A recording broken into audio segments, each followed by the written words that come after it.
All right, welcome to the deep dive. Today, we're taking on a figure who really had a grip on early 20th century thought, Benedetto Croce. I mean, philosophy, aesthetics, literary criticism, you name it.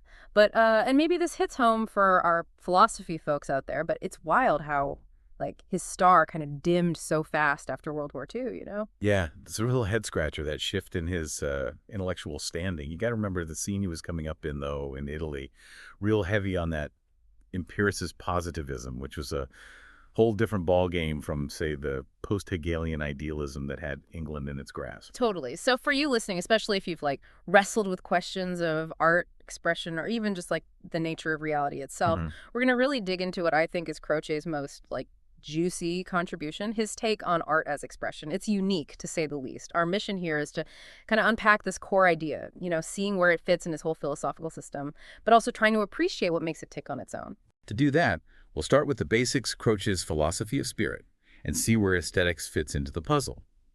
Then we're going to explore his idea of the primacy of the aesthetic. That'll lead us to his main point, which, to be honest, might sound a little weird at first. To intuit is to express. Then we'll trace the implications of this idea for how we understand art, language, and even the work of the critic. And finally, we'll touch on some of the later twists and turns in his thinking and some big criticisms that philosophers have thrown at his theories.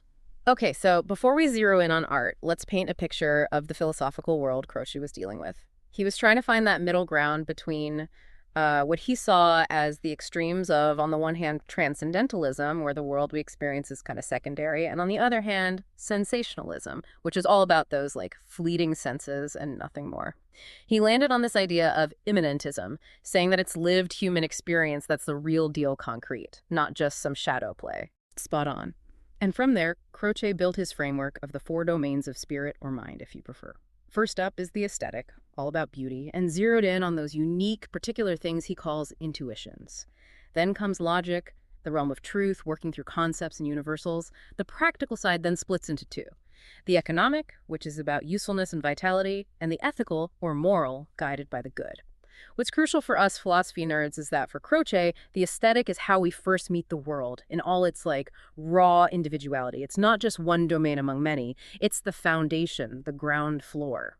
So that really lays the groundwork for this primacy of the aesthetic, huh? Sounds like these intuitions carry a lot of weight in Croce's system. Oh, they do. They absolutely do. For Croce, intuitions aren't incomplete or blind, like they don't need concepts to make sense. A pretty big departure from Kant, as some of our philosopher listeners might notice. He says that an intuition is already a full conscious thing in itself, existing before any concept comes along. The only thing we can know about them beforehand is their unique, one-of-a-kind character. He even questions the Kantian idea that they have to be spatial or temporal. Interesting. So how does this idea of intuition, this foundation, fit into the bigger picture of his thought? Well, Croce sees these ways of thinking as like levels in a hierarchy. The intellect, the world of judgment, it needs that intuitive mode, the aesthetic, to even exist. Then you have the practical realm, which leads to empirical laws and actions, and that depends on the intellect. And at the top, morality guides the goals of the practical sciences. So for Croce, all mental activity, and really everything we call reality, comes from the aesthetic. And this aesthetic level, it doesn't have its own goals, purposes, concepts, or judgments. It just is. That's a pretty foundational role for the aesthetic. Even like understanding reality itself hinges on it, it sounds like. Right. For Croce, take an intuition, add the judgment that it actually exists, boom, that's perception.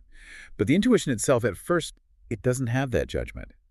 He goes on to argue that to say the world is essentially history is to say that deep down, it's all aesthetic experiences woven together, a big story to which we add the idea of reality. He even sees the natural sciences as a little impure in that sense, because concepts like a space-time point are just abstract ideas, not things we experience directly.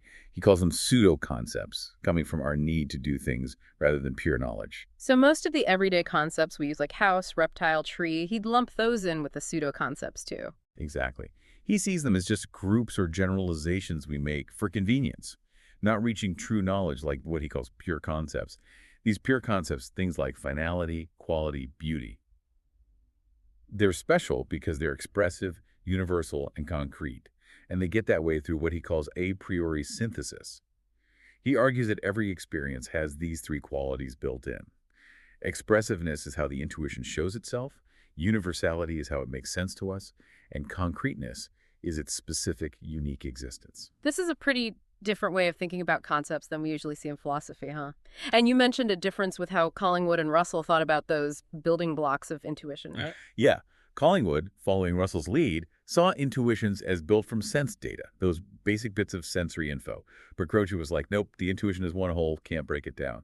For him, splitting it up into these little sensory pieces is messing with the original. He was on the same page as Frege, about sentences being the real deal in language. Meaning comes from the whole expression, not isolated parts. Okay, so we've laid the groundwork for Croce's system and this central role of the aesthetic. Now, let's get to the heart of it, art as intuition and expression. He says something kind of surprising, that art is, in a way, everywhere. He does. It's a pretty radical idea. He's saying art isn't locked up in museums or concert halls. For Croce, the difference between an everyday intuition and the kind we get from a work of art is mainly a matter of degree, like how intense and focused it is, not a completely different type of thing. He famously said, there is not a special chemical theory of stones as distinct from mountains.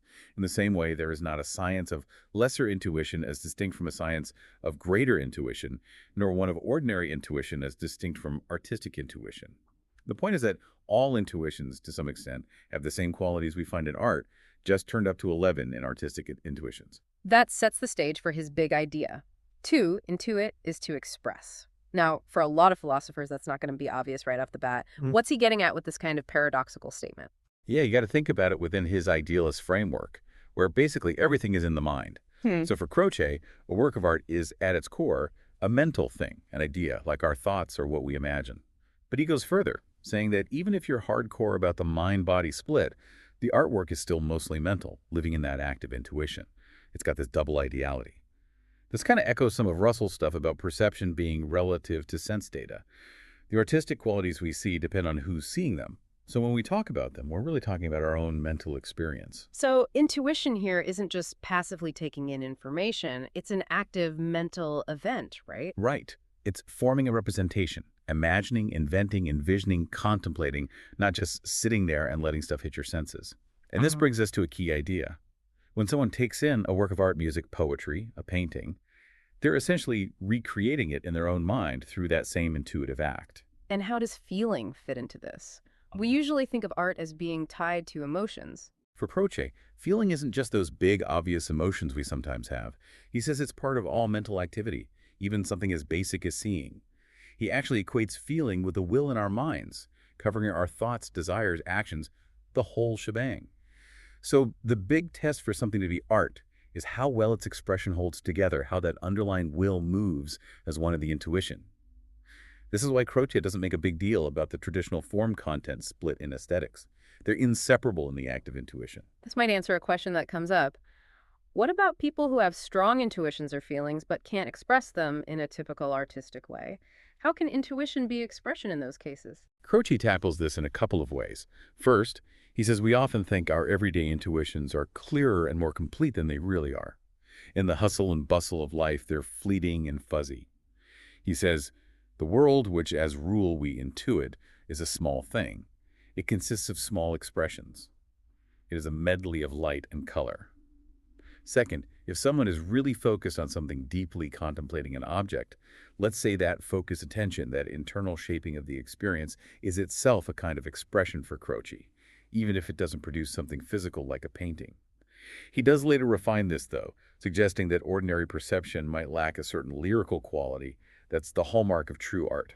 This brings us to the line Croce draws between artistic expression, which is what aesthetics is all about, and what we might call natural expression, like, say, crying out in pain. He wants to keep these separate, right? Absolutely. We might think of crying as expressing grief, but Croce says that's not the same as artistic expression. Natural expressions are the stuff of natural science, like Darwin's work on how emotions show up in animals and humans. Artistic expression, on the other hand, is about giving feeling a theoretical form, making it language, song, or a visual form. The key difference is between feeling that's just felt or acted out and feeling that's contemplated and shaped in art. This is what gives art that cathartic power people talk about. And he's wary of works where raw emotion just explodes without this shaping process. And he's also known for rejecting the idea that pleasure is the goal or defining feature of art, right? Yeah. Croce doesn't deny that art can be pleasurable and sometimes unpleasant, but he says those feelings come from recognizing aesthetic value beauty in his terms. Pleasure is part of the practical realm for him, the theory of will and desire, not the core of art. Beauty is the fundamental value in aesthetics, just like usefulness is the value in the practical. He says pleasure is much bigger than art, so defining art as what causes pleasure is too broad and misses what makes aesthetic experience unique. Okay, so if the physical act of creation, the painting, the writing, the performance isn't the artwork itself for Croce, what's its purpose? For Croce, these physical acts are kind of secondary. They come after the real work of art, which is that internal, expressed intuition. He's not saying a painter could literally create without paint, but that the essence of the artwork is in the mind. The physical act is mainly for two things. Memory, we often need to put the intuition out there to fully grasp or develop it, and communication, so others can have a similar experience. So the artist's technical skill is basically about bringing that inner intuition into a form that others can connect with. Exactly. He sees artistic creation as this back and forth between the artist's intuition and their practical skills.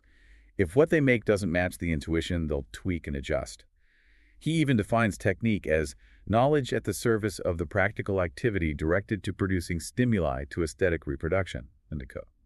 The line between expression and communication can get blurry in practice, but he says it's important to keep them separate conceptually.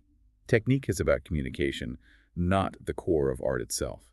This has big implications for how we understand art criticism and the idea of taste, right? For sure. For Croce, the critic's job isn't to judge technical skill or how the artwork looks on the outside. It's to reproduce or realize the intuition behind it. The critic is basically doing the same thing as the artist, just in reverse. The artist expresses an intuition, the critic tries to have that same intuition in their own mind. Croce admits that critics can mess up because of subjective stuff, but he says taste, the ability to judge art and genius, the ability to create beauty are actually the same thing. The ability to fully grasp intuitions. So is there an objective standard of taste for Croce? He thinks there is, but it's based on the intuitive absoluteness of the imagination, not logic or reason.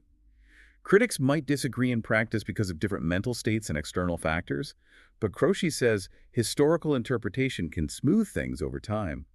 And importantly, he sees those supposedly negative aesthetic concepts, like ugliness, not as the opposite of beauty, but as less successful or less coherent versions of it. Now, one of the more unique and maybe controversial things about Croce is how he connects art and language. Yeah, the subtitle of his first big book, Aesthetic as a Science of Expression and General Linguistic, really drives that home. Croce argues that all art forms, drawing, music, poetry, whatever, are basically languages. And flipping it around, all real language is poetic in how it expresses things. So he says the philosophy of language and the philosophy of art are the same thing at their core. So it seems like his argument rests on this idea of language being about expression, being a vehicle for intuition, rather than mainly about referring to things in the world. Precisely. For Croce, if you say something but it doesn't express an intuition, it's not really language in its truest sense. He plays down the referential part of language, focusing on the sentence as a whole, not individual words. He even says that just like you can't perfectly translate a drawing into words, translating languages is always a bit limited, always relative. Interestingly, he sees artworks as based on conventions and historically conditioned, unlike natural signs, which have a more direct, non-arbitrary link to what they signify. This part of his thinking clearly shows the influence of Giambattista Vico, who famously argued that all early language is essentially poetic in nature. It's interesting that Croce's views seem to change later on, especially about morality's role in art. You're right. Early on, he kept aesthetics and morality totally separate. Art shouldn't be judged by ethics, it's all about beauty. But by 1917, things got more nuanced. He still saw aesthetic and moral values as distinct, but he started to say that artists need a certain moral sensibility. But he made it clear that this isn't about artists being good people, right? It's about their ability to perceive and feel moral emotions, to understand the complexity of human actions and motivations. Exactly. It's about grasping the human condition and its moral aspects. He also shifted emphasis from beauty as the defining feature of good art to lyrical intuition, where feeling is key to unifying and driving the artistic intuition. And later on, he said something pretty cryptic, that real art has a kind of universality, where each genuine artistic representation is both itself and the universe in a single form. This idea of universality in art sounds fascinating, but also kind of hard to grasp. It is. Croce was wrestling with how deeply art matters for understanding ourselves, suggesting that it somehow captures the whole human experience in one expression. While in this later phase, he linked form more directly to universality, moving away from his earlier focus on particular feelings, the exact meaning is still open to debate. It echoes, maybe from afar, the Kantian idea of a demand for universality in aesthetic judgments, though Croce doesn't make that connection explicitly. He does say that because art comes before intellect in his framework, the subject-predicate distinction kind of breaks down, which might open the door for this idea of universality. Now, even with his huge influence, Croce's aesthetics has its critics. What are some of the big philosophical objections to his ideas? There are a few major ones. One that keeps coming up, especially from Ducasse, is challenging Croce's core idea that intuition equals expression. Just looking at something carefully, no matter how intently, doesn't automatically make art, at least not how we usually understand it. There seems to be a big difference between passively taking something in and actively creating it, between just seeing and drawing, between hearing and playing music. That makes sense. It's how a lot of people think about art. And this idea that the artwork is basically a private mental thing, that also raises some tricky questions, right? Yeah, if the artwork is completely the same as a private mental state, that throws a wrench into art criticism, interpretation, and the whole idea of sharing art with others. If my experience of a painting is inherently different from yours and we can't access each other's, then there's no objective work of art, the painting itself, that we can both talk about and compare notes on. This makes agreeing or disagreeing about art logically messy. While it might not be a straight-up contradiction, it's a very isolating view of art, separating it from any shared reality or understanding between people. Bringing back the physical object and its public accessibility, like most art theories do, avoids this issue and allows for shared experience and critical discussion. And his idea of language as mostly poetic and not referential, that's also been challenged by philosophers of language, right? Yes. Thinkers like Bosanquet, among others, have pointed out that while language does have expressive qualities and sentences are important, it doesn't mean the referential aspect pointing to things in the world is irrelevant. There needs to be a way to tell the difference between a scientific paper, which clearly tries to describe the world, and a musical tune. And poetry itself often uses both the sound and the meaning of words, not just their expressive qualities. So saying drawings and musical tunes are basically the same kind of language seems like a stretch, ignoring key differences in how they work. While Croce might argue that reference is just a later addition on top of a more basic expressive core, it's a point where his overall philosophical stance leads him to a conclusion that many philosophers of language find unconvincing. So looking back at Croce's work, even with some of these big philosophical issues, especially equating art with internal intuition and his unusual view of language, what do you think is his most important contribution to aesthetics? I think his lasting legacy is stressing art as expression and how we connect with art through intuition.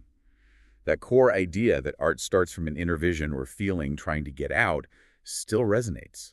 It shows how individual and maybe preconceptual our first encounter with art is and highlights the active role of the mind in creating and appreciating it.